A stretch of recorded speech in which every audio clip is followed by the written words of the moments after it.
के खिलाफ में मुनासिब मालूम नहीं होता। बैठ जाए आप खुदा के वास्ते बैठ जाए, हर चीज आपके सामने है, आपको अपनी जगह से काम कर रहा है, लिहाजा बैठ जाए। लोअर टी शर्ट में हो। जाने मन मैं आपसे बहुत मोहब्बत करता हूँ, मैं आपके लिए जान भी दे सकता हूँ, मैं आपके लिए चांद तारे तोड़ कर ला सकता हूँ। हाँ जान, मैं भी आपसे मोहब्बत करती हूँ। खुशी तुम मेरे लिए क्या कर सकती हो? आप जो कहोगे मैं सब कुछ करने के लिए तैयार हूँ और मैं आपका जान भी दे सकती हूँ। इसीलिए तो तुम मेरी चूक सी जान हो।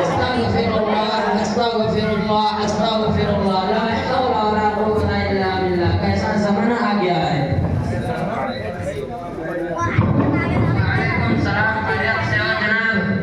आप परेशान क्यों नजर आ रहे हो? आपको क्या हो गया है? जी हजरत, अल्लाह का शुक्र है, अपना बताइए। जी अल्लाह का शुक्र है भाईजान, ना बताए। कुछ नहीं हजरत, बस बयान नहीं कर सकता, आप जाकर बहुत देख लीजिए।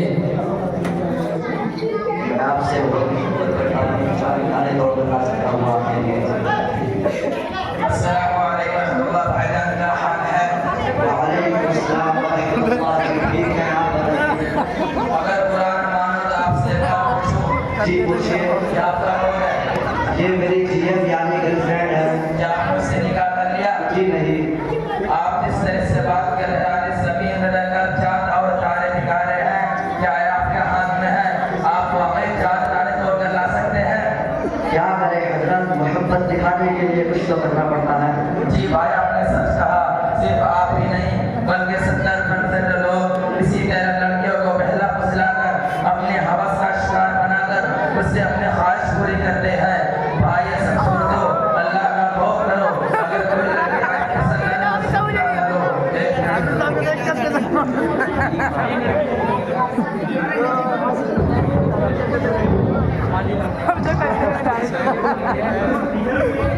एक अस्सलामु अलैकुम वरहमतुल्लाहि वबरकातुहू। वालेकुम अस्सलाम व रहमतुल्लाहि व बरकातुहू।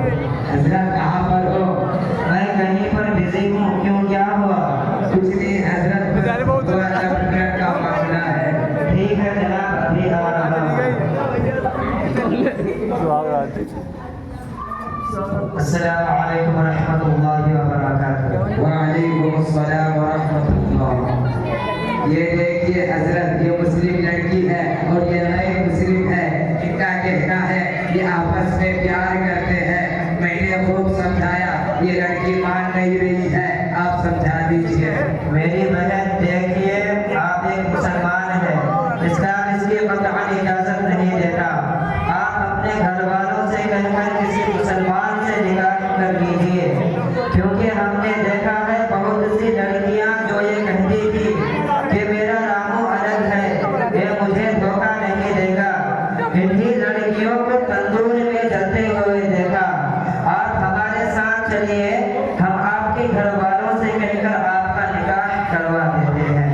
नहीं, मेरे घर वाले नहीं मानेंगे, क्योंकि वो मेरा निकाह चंद पैसों की वजह से ऐसे घर में करवा रहे हैं जिसमें सारे लोग शराबी हैं, वो नहीं मान सकते। कोई बात नहीं बहन, घबराओ नहीं, हम बात करेंगे आपके वालिदैन से।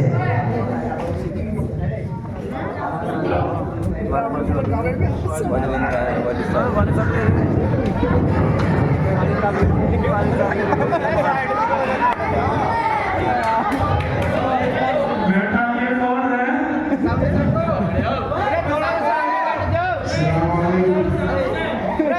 वालेकुम अस्सलाम। खैरियत से हो चाचा जान? हाँ खैरियत। चाचा जान, आपसे कुछ पर्सनल बात करनी है, क्या आप अपना वक्त हमें दे सकते हैं?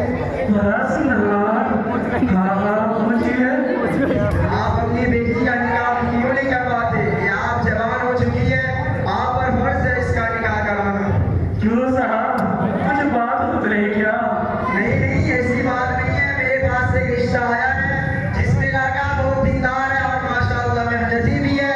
आप अगर कहें तो आपकी इजाजत से आपकी लड़की का निकाह उस लड़के से करवा दे। अरे मौलवी साहब, ये रिश्ता आया था, बहुत पैसा वाला था, लेकिन क्या बताएं, मेरी बेटी नहीं मानी। वो लोग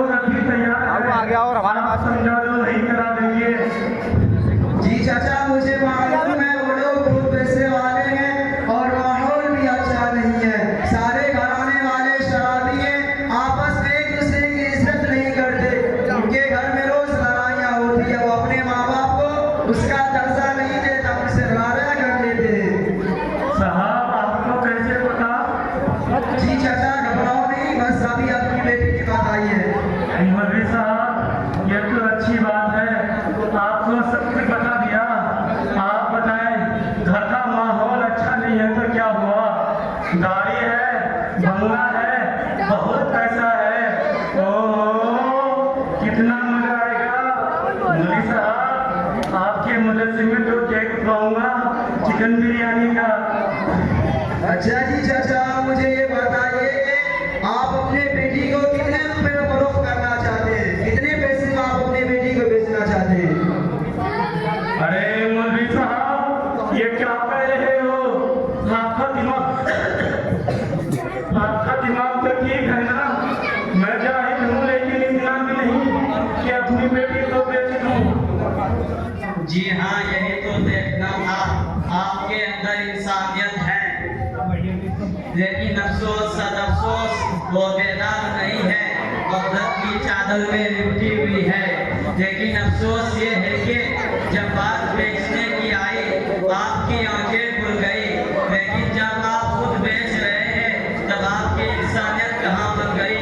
अच्छा मुझे ये बताए, चंद पैसों गाड़ी और बंगलों वाले जो आपकी बेटी के लिए रिश्ता लेकर आए थे, वो आप दौलत की मोहब्बत में अंधे होकर अपनी लड़की का रिश्ता उस घाने से करवाने जा रहे हैं जिसमें सारे शराबी और कबाबी हो, और वो घराना जिसमें बेटा बाप को बाप की हैसियत से नहीं देखता, बेटा माँ को माँ का दर्जा नहीं देता। क्या जब आप अपनी बेटी का रिश्ता उस घराने से करवाएंगे तो आपकी बेटी को बीवी का दर्जा देगा? क्या नहीं ऐसा ना हो कि आज बिना सोचे समझे रिश्ता करते और फिर कब खून के आंसू रोते रहे? इसलिए मेरा मानना ये है कि आप किसी भी काम को करने से पहले सोचिए, अपने खानदान वालों से मशवरा लीजिए, मशवरे में जो तय हो जाए उस पर अमल करने की कोशिश कीजिए। और चाचा, यही वजह है कि आपके इन्हीं हालात के पेश नज़र आपकी बेटी एक गैर मुस्लिम नौजवान के साथ बाहर इशरत में लगी हुई थी। ये पैगाम हर मुसलमानों के लिए है जो इस तरह का अमल अंजाम देते हैं। उन सब से गुजारिश है कि आप अपने लड़कियों की जिंदगियों को बर्बाद न होने दें और उनको दीनी तालीम से आरास्ता करें ताकि हमारी औरतें मुर्तद होने से बच जाए। क्योंकि आए दिन यही खबरें आती है कि मुसलमान औरतें फना गैर मुस्लिम नौजवानों से शादी कर रही है।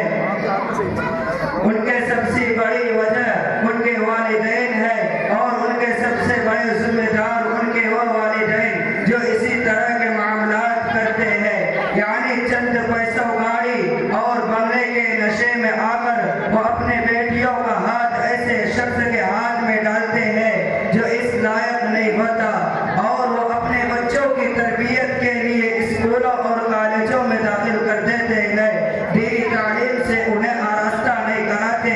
इसलिए आप सबसे गुजारिश है कि आप अपने बच्चों को दुनिया के साथ साथ दीनी तालीम जरूर दें ताकि आपके साथ आपके बच्चों की भी आखिरत संवर जाए। उम्मीद करता हूँ इन तमाम बातों पर अमल की कोशिश करेंगे इंशाअल्लाह ताला। ठीक है जनाब, चलता हूँ, गाँव में याद रखना। मौलवी साहब, आज आपने मेरी आंखें खोल दी।